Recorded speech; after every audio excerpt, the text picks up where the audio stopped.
1 year ago.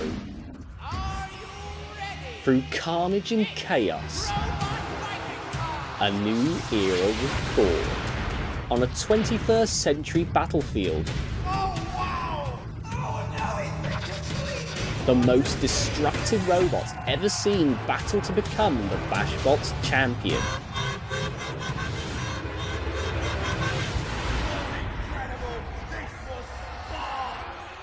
Through the qualifying round and wildcard bracket, 30 robots will battle to make it into the top 16. Every single robot will be pushed beyond the limit in the biggest field in Gary's War's history. The top bots will face up against the rookies to see if the new can beat the old. And the deadliest weapons we've ever seen look to take the competition by storm. Panther is a double spin. Full body spinner. And it's got a new 33 kilogram blade. Robots activate.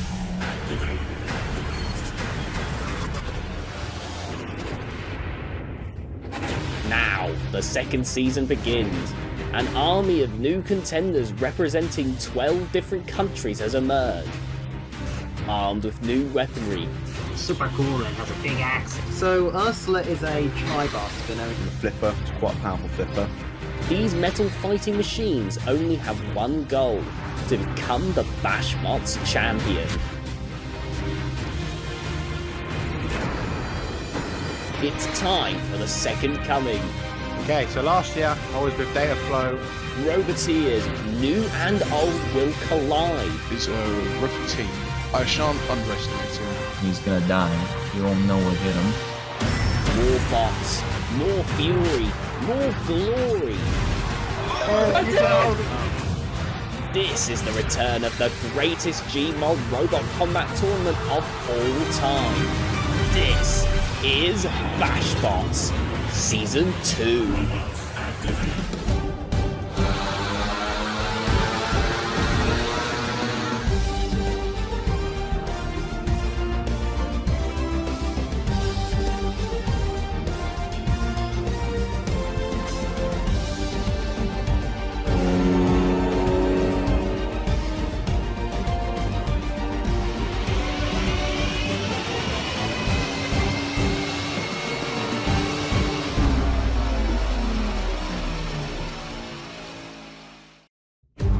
Wherever you are around the world, hello and welcome to BashBots 2020.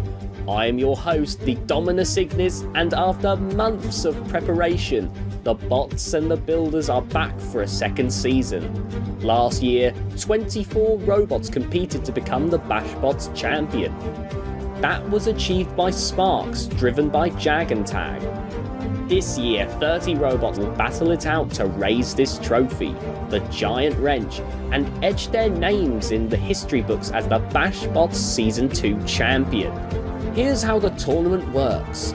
Our 30 robots start off in the qualifying round in 15 one-on-one matchups. The 15 winners automatically advance to the round of 16.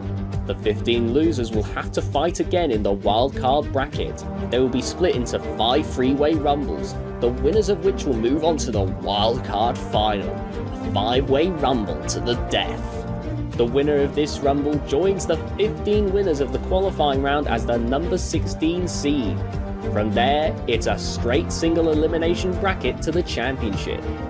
Each battle will consist of a 3-minute bout, where robots can either win by destroying their opponent, getting their opponent stuck, or by flipping them out of the arena. If the battle goes to 3 minutes, it will go to the judges. Fights will be scored with 5 points in each category: damage, control, and aggression. Taking a look at the arena, we can see the return of the deadly hazards. The spinning drums dealing damage to robots, as seen in Stardust Crusader vs Dataflow. The kill saws, known for tripping up robots such as in Connection vs Spinny Boy. The floor flippers, known for throwing robots to absurd heights, as we can see with Deathstalker. The spikes, poking holes in your robot and injecting you with flames, as seen in last year's championship final. And the big surprise, open for the wildcard final, the pit. Now, let's take a look at the fights we'll be seeing tonight. Kicking off the night, one of last year's semi-finalists, Polis, will be taking on the rookies of Hospice, originating from the BashBots. After that, we'll have a battle between Stardust, Crusader and Spinoff, coming from the same builder as Passive Aggression in Season 1. In the third fight of the night, we will see the much improved Sea Devil take on Glacia 2. And for the final fight of the night, last year's runner-up Clank over Heaven will take on the rookie full-body spinner of Navigator. It's time for the first fight of Season 2, where Polis and Hospice will battle it out for a spot in the round of 16. Let's take a look at what the builders had to say about their robots and why it might be their year to take home the championship. Okay, so this is my robot, Polis. Last year we got to the semi-finals before being absolutely obliterated by Sparks, so this time we've gone for a full redesign of the robot. A few main things have changed. We've ditched the side armor to install an extra wheel on each side of the robot, and the back armor has also been removed to beef up the front of the robot, so we should be much more able to take on horizontals this year. Okay, so my bot is called Hospice. It is a grappler robot, which means it has a sort of lifter on the bottom, and it has the claw on top, and it also has a flamethrower in there, because why not? Overall, I think I'll do alright. I have trouble self-riding. Eventually that's gonna come back to bite me, and yeah, so. A new series dawns here at BashBots, and we have a heck of a match to start it with. You might remember Polis from last time, the incredible flipper from the brilliant mind of Kroger that went up to the semi-finals and took the eventual champion Sparks to stop it. This machine's definitely one of the favourites to go the whole way this season, but they have to prove themselves against someone, don't they? And today, that unfortunate victim is Hospice, the only grabber in the competition, meaning that we are guaranteed to get a very unique match today. Gingerbrick, the creator of Hospice, might be a newcomer to BashBots, but just look at those stats. This is not to be underestimated. So let's see how this one goes. Ladies and gentlemen, are you ready? It's robot fighting time! In the red square from the USA, with an only slightly incredibly depressing name, it's Hospice! And the first to enter the arena is Hospice, our rookies here in BashBots. This is their first time competing, but they do have an effective grab and lift setup, as can be seen here. In the blue square from Ireland, it's not a Bronco clone at all, folks. It's Polis! And in comes Polis, Kermit for company. And a little jig of delight. He'll be hoping to do that at the end of the fight as well. You'll know about Polis. Very strong last season here. You can see him flipping connection around. We'll be hoping to do more of the same this time around. So, I don't really have a plan for fighting Polis. He has the better weapon, the better drive. I just want my back to always be to the center of the arena so that he can't UDA me in the zones. I mean, I might get UDA'd anyway, but I'm just gonna see what happens. Going at him head on will be quite difficult because there's 4 forks to get under, so we're gonna try and go for one of his 2 outside forks, and that'll hopefully let us get under him easier. The flipper's a bit weak at the moment, we haven't dialed it in, but hopefully we'll flip him around, maybe out of the arena. Both of our robots will have a little run out here. Polis flipping itself over, clearly on top form. But look at the flames as well.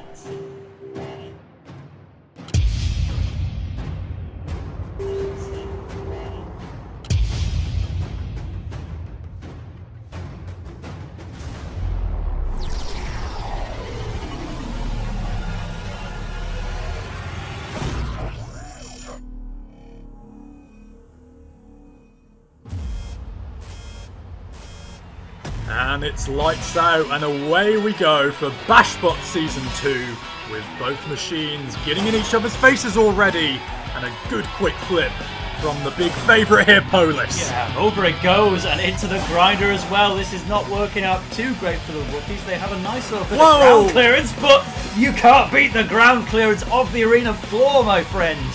Certainly not, and early on here, Hospice just can't get any space, and that's a really good toss from Polis, and now backing onto he it. reverses straight onto the flipper. You do not want to do that. Your most vulnerable side straight up the flipper of Polis, our reigning semi-finalists from the previous series, and in great trouble here. Another. Oh, there we go. They're both thrown over from the collision, just kind of easing its way under a wedgelet there. Awkward connection, but still working in Polis' favour. Yeah, one thing you have to give Hospice hears itself right quickly, and it's now pinned Polis against the wall here, and pressing down in place. Danger here for our big seed. It can get underneath, just needs to back away, find a way under, either let themselves right out of the arena, or just lift them over gently, but that is too far, and they've gone over the kill source, and that is a huge opportunity missed there. They're going to be kicking themselves for that one, Hospice.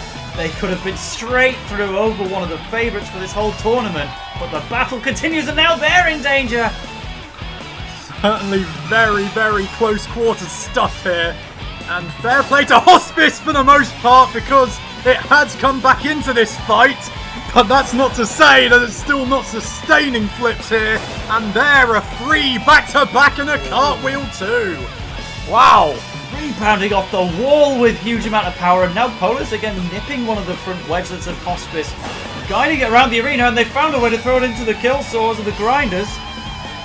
1 minute to go. Hospice trying to find space. Polis underneath and flipping again. Hospice trying to correct itself, but backwards and flips forwards and out. A fantastic throw and a victorious throw here from Polis. What a KO! Hospice trying to wriggle their way out using the weapon, but it is a KO. That has been a big Uta flip, the exact thing that the Hospice team were fearing, and a brilliant little flourish from Polis there, celebrating a victory. Look at this, throwing it straight towards the drivers, straight into the wall, the floor flipper catching Hospice off guard there, Polis finding a way straight back into the advantage. This was the moment of danger. Hospice could have won the match in a different scenario here, but Polis found its way out, and from that moment onwards it was all them, with a big out of the arena flip at the end. And with a brilliant out of the arena shot, Polis secures its place in our round of 16, while Hospice will have to fight again. Next up tonight, we will see quarterfinalist Stardust Crusader and spin-off battle it out. Let's hear what the builders had to say. Well, last season with Stardust Crusader, the main problem was stability, and the other big problems were lack of armour and the fact that it was very sluggish to turn and such. So the main things I've decided to change this time is much wider wheelbase to get the turning capability and a lot more stability behind it. It's also more heavily armoured than before, and hopefully the weapon should be even more powerful. I'm hoping this time to get past the top 8, maybe get a bit of revenge along the way. My robot's spin-off, it's spin-off because it's technically, it's got a similar vibe to the original passive aggression in a sense. I kind of wanted to do something completely different and wanted to have a bit more fun with it. So instead of being just a top overhead spinner, it's kind of like angle to the front. Doesn't have a wedge this time. Don't really think I needed the weapons kind of take care of that mostly. This time we're mostly here to have fun, and hopefully we might surprise people on the way. Don't worry guys, I won't be doing Joe jokes anymore, that was silly.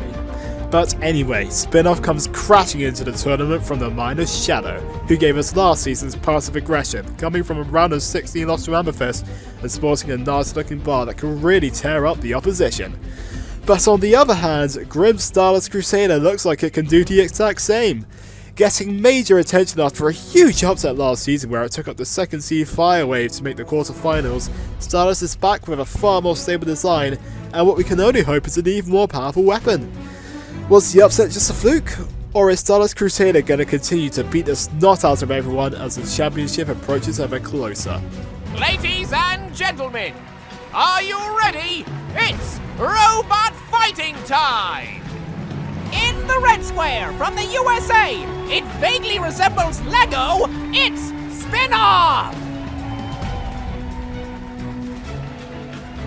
In the blue square from England, something JoJo reference, it's Stardust Crusader!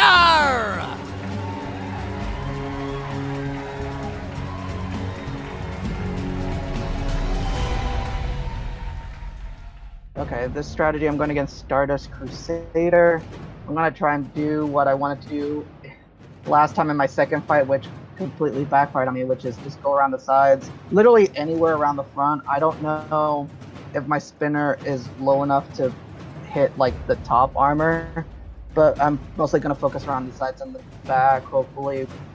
Spin-Off is an angled spinner. If I come in from the wrong angle, he could probably hit my support structure for my weapon.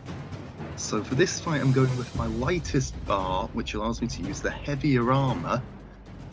The idea is that I'm going to try and reverse into him to take the initial impact, and then spin round to take out his wheels with my weapon. Alright, the two spinners here. One we've seen before in Stardust Crusader, the other spin-off. New design from an experienced team, but only one can win.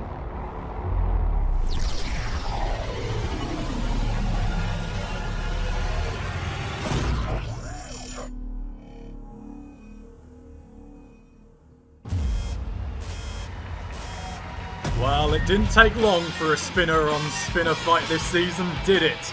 Stardust Crusader going in with its back to start things off with, and then turning around, and that was a good early flank blow there. But Stardust Crusader has already lost some armor, supporting that left wheel. Wow. Yes, and it was their own strategy as well to go rear first and try to destabilize Spin-Off. It didn't work out too great there. They are looking worse for wear as a result, but still moving freely for now and inflicting their own hits, which are now causing quite a little bit more damage until... Really big blow, and Spin-Off bouncing and nearly over there. Going for that exposed tyre, and again being knocked off the centre. With that interesting camera shot we can see, really getting you involved in the action. And that's another big exchange from both of these machines, as Stardust Crusader is in trouble. And down, for now, and up, for now, and down again. Right, so I think Spin-Off just basically missed that last encounter, only focusing on hitting the debris of Stardust Crusader and not getting in the way of its troubles here. It's not engaging at all, but then a spinner-on-spinner hit. I think we've seen damage as well to Spin-Off's weapon potentially, and its wheels even more so, running only on front-wheel drive now. And it was Stardust Crusader's tyre that is gone and spinning on one. There were 6 wheels in the arena at the start of this fight, and now there are only 3 between all of our competing teams swinging the disabled end of Stardust Crusader back into the spinner of Spin-Off. It's just knocked it into the grinder and onto the floor flipper as well. Spin-Off, if they can keep those 2 wheels, they have the advantage, but I can see it popping off at any time, as we have only 1 minute left to do so. Yeah, I'm not ruling out anything happening here. Stardust Crusader is still mobile, but still taking damage. But its weapon is still going too. So you never know with 40 seconds to play here. The back of Spin-Off looking like my microwave from over here. But it's pursuing and getting back on the floor. That's what we want to see. It's into the ceiling. Absolute ceiling there from Stardust Crusader. And now it's been split. Oh!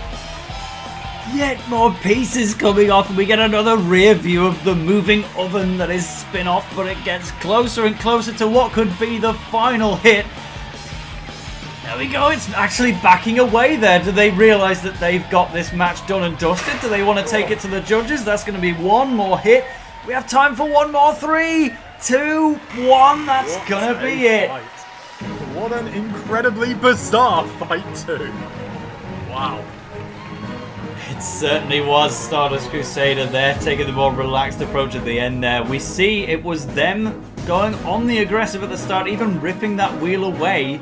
But as the match progressed, it was the more critical damage being caused by Spin-Off as they started to take an early lead. But that is my opinion, of course. The judges may see otherwise, and it falls to them to bring us the winner of that dramatic battle. The judges' results are in. The winner, by unanimous decision, is Spin-Off! Winning on that judge's decision, Spin-Off moves on and Stardust Crusader will have to battle through the wildcard rumbles, but they did make it through them last year. It's time for our third fight of the night between Sea Devil and Glacia. Let's hear what the builders had to say about their robots. So my bot is Glacia. It has one extra weapon compared to last season. Well, last season I did terribly. Lost both fights. One against Polis. I do not want to face him again. Traumatized. But this season I'm gonna do bad again. I guess that's about it. So my robot, Sea Devil, is a shell, and I upgraded it from last season because it didn't do too much damage last season. It had problems with its drive. So I upgraded it this season with better drive, and I've strengthened up the weapon, so I think I will do a lot better this season. I don't know about you guys, but one of my favourite things about shows like this is just seeing how teams have improved their robots during the off-season, and, well, this fight is one of the best examples of that around. Case in point, Rhino and their creation, Sea Devil, who's almost completely unrecognisable from last time. This full-body spinner is back and ready to show that they can do so much better than the top 16. Although, their opponent Glacia 2 is arguably even more improved and has even more to prove.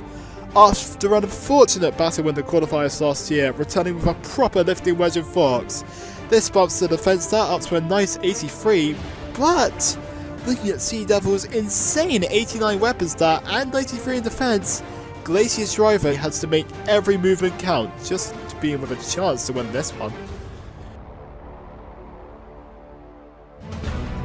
Ladies and gentlemen, are you ready? It's robot fighting time! In the red square from the USA, it looks nothing like it has to do anything with the sea. It's Sea Devil! In the blue square from Indonesia, it's a danger of randomly melting if we don't fix the freaking climate already. It's Glacia!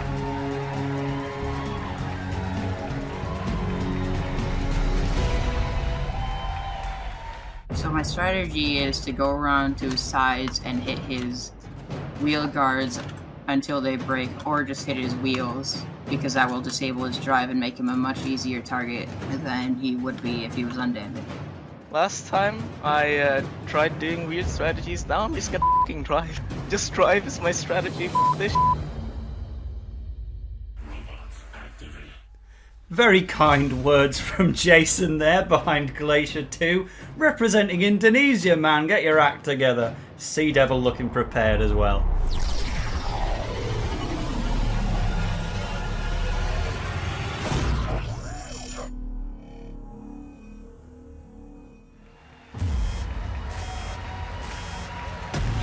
Oh, Glacia opting for the no strategy route this season apparently, but this new front wedge with wrap protection around the flanks looks very versatile to me! Good exchange! What deflecting too! And straight under Sea Devil, but the lifting is a lot more low-key than you might expect from that kind of design.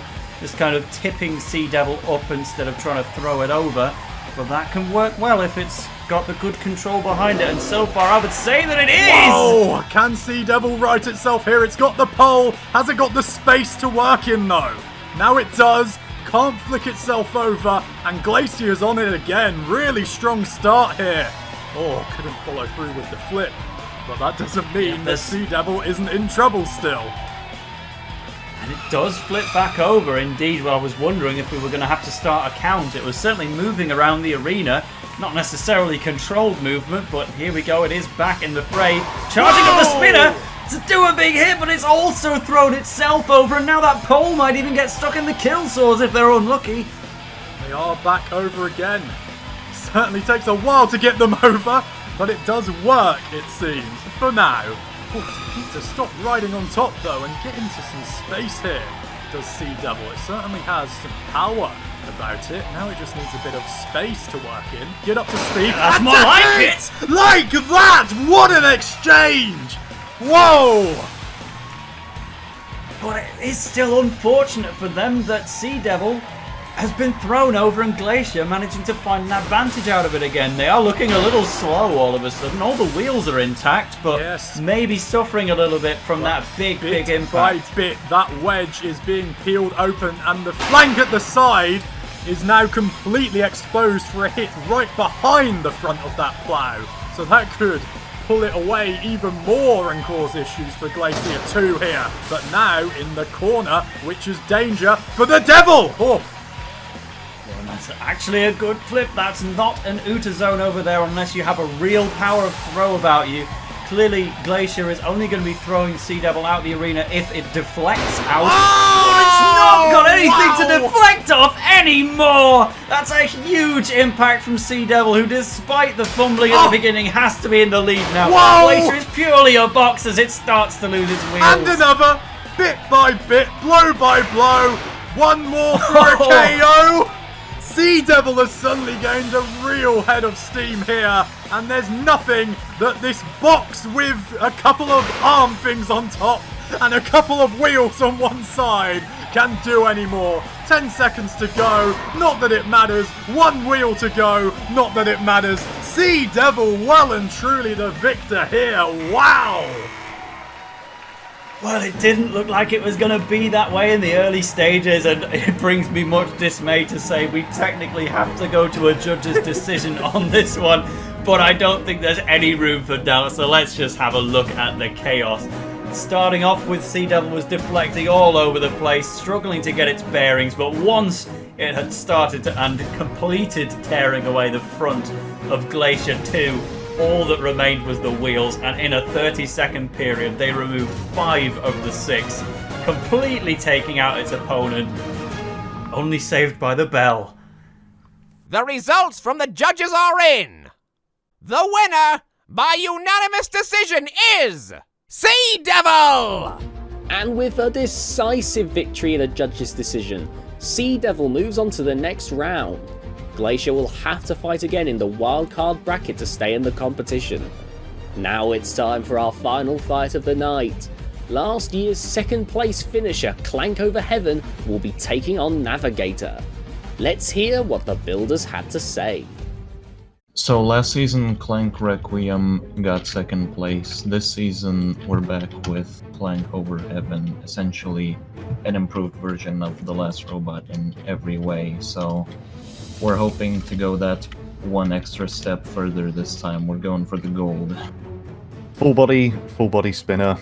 Been proven to be very destructive in testings and in unofficial fights. It's also known to rip many other things into many different pieces. So I'm looking forward to replicating that where it counts. The vertical spinner that shook the arena is back. As successor to Clank Requiem, Clank over Heaven is here. Just as well rounded as ever, Clank over Heaven does not have a stat below 80, and well, that alone means that it's a force to be reckoned with. Never mind the fact that it's the reigning runner-up. He has to do nothing else but go one step further than seconds, create a Bowman Aces on the warpath, and everyone best be wary. And that includes the newcomer Navigator. Coming from the mind of Crab, Navigator is a full body spinner just like Sea Devil, meaning that if this thing gets up to speed then nowhere is safe. This is certainly going to be an explosive match and, well, I'm going to go and look for somewhere to hide. Ladies and gentlemen, are you ready? It's robot fighting time! Let's bring out the bots. In the red square from Lithuania, the eyes on this robot are quite clearly staring deeply into your soul. It's Clank over Heaven! And so the defending runner-up, now called Clank over Heaven, will be entering the arena, to see if they can make it to the final once again.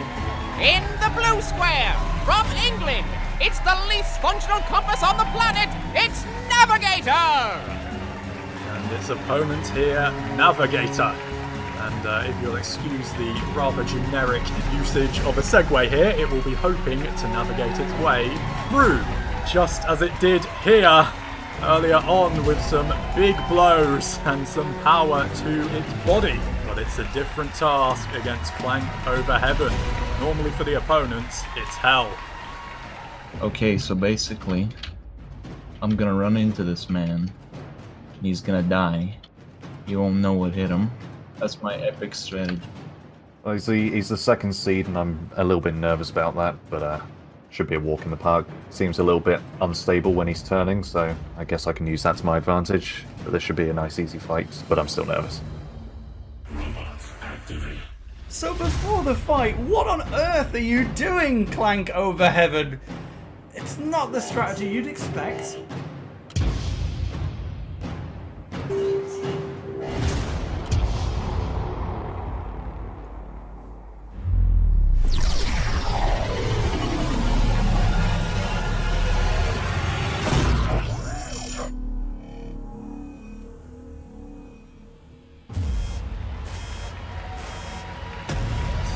To clank things up a notch, and a big early charge, but not the best impact, and Clank over Heaven went over the top of the screws, and up goes Navigator. Wow!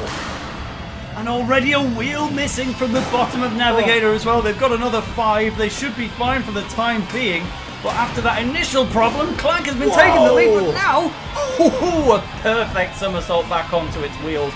Could be really bad, but that one is going to cause major damage to both robots involved.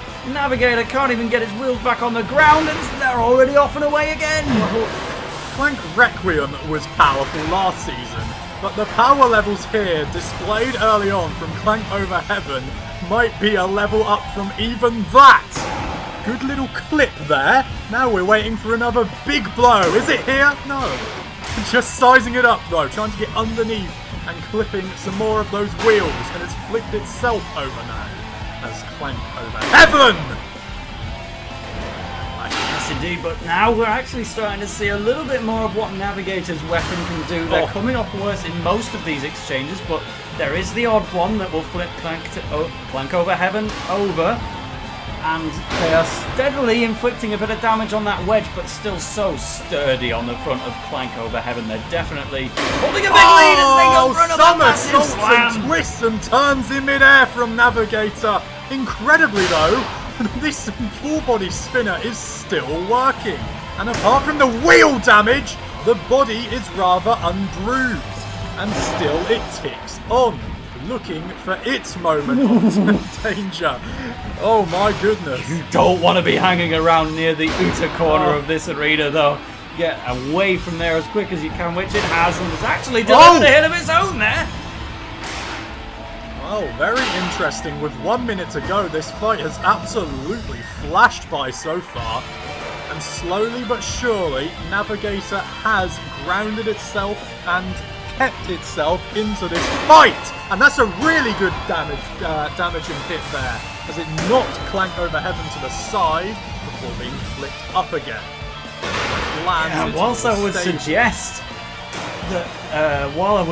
that Clank over Heaven has still a bit of a lead right now, the possibility of our second seeds going out this early is starting to become real. They're pinballed around the ring. This has been a very, very strong closing period to this battle from Navigator. A couple of very visually appealing hits, keeping itself on the arena floor, knocking Clank over Heaven about. That's another good flick to the side. And with 5 to go, this could suddenly be a very interesting judge's decision. Oh, I'm excited to see how this is going to go. That was a close one between a rookie and the returning grand finalist from last year. Certainly in the early stages we saw a lot more positivity from Clank over Heaven, absolutely launching Navigator into the air, sometimes flying alongside it, but always coming out the better in most of those exchanges, including the wheel damage, which may prove critical in the end. The most notable damage we received perhaps, but Navigator's strong finish really held through. The judges' results are in! The winner, by unanimous decision, is Clank over Heaven! And so, the first night of the qualifying round has come to an end. We've seen Polis, Spin-Off, Sea Devil and Clank over Heaven all move on to the round of 16, while Hospice, Stardust Crusader, Glacia and Navigator will have to fight again. From all of us here at BashBots, we thank you for watching and hope you enjoyed the show. We'll see you next time when the qualifying round continues. But until then, good night.